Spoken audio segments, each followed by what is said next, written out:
ഞായറാഴ്ച രാവിലെ 6:40-നും 45-നും ഇടയിലുള്ള സമയം. ആ സമയത്ത് ഈ സ്പോട്ടിൽ വെച്ചാണ് പ്രവീണിനെ മൊയ്തീൻ കഴുത്തറുത്തു കൊന്നത്.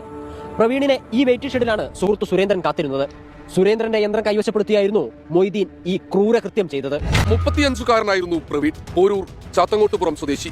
യാതൊരു പ്രകോപനവും ഇല്ലാതെയായിരുന്നു കൊലപാതകമെന്ന് സംഭവത്തിന് ദൃക്സാക്ഷിയായ സുരേന്ദ്രൻ പറയുന്നു. പ്രതിയായ മൊയ്തീനും പ്രവീണും പരിചയക്കാരാണ്. ഒരു കൊലപാതകത്തിലേക്ക് നയിക്കത്തക്ക വിരോധമുള്ളതായി ആർക്കും അറിയില്ല. അതുകൊണ്ടാണ് സുരേന്ദ്രനോട് കാടുവെട്ടി യന്ത്രം ചോദിച്ചപ്പോൾ അയാളത് നൽകിയത്.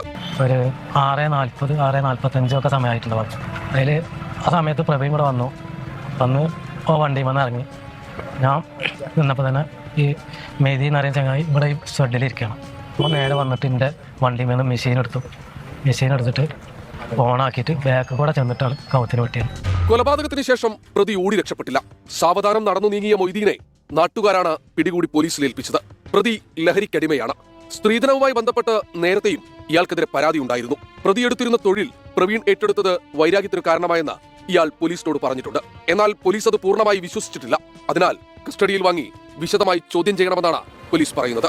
നാട്ടിലെ സജീവമായ സാന്നിധ്യമായിരുന്നു പ്രവീൺ. ക്ലബ്ബുകളിലെയും മൈതാനങ്ങളിലെയും പരിചിതമായ മുഖം. പ്രവീണിന്റെ വേർപാട് ഈ നാട് താങ്ങുന്നില്ല. നാട്ടുകാർ അതിനുള്ള ഉത്തരം തേടുന്നുണ്ട്. പ്രവീണിനെ കൊലപ്പെടുത്തിയ ശേഷം ഇനി ഒരാളെ കൂടി തീർക്കാനുണ്ട് എന്ന് മൊയ്തീൻ പറഞ്ഞത് നാട്ടുകാർ ഓർക്കുന്നു. അതിനാൽ ഗൗരവത്തോടെയാണ് പോലീസ് ഈ കേസിനെ നിരീക്ഷിക്കുന്നത്.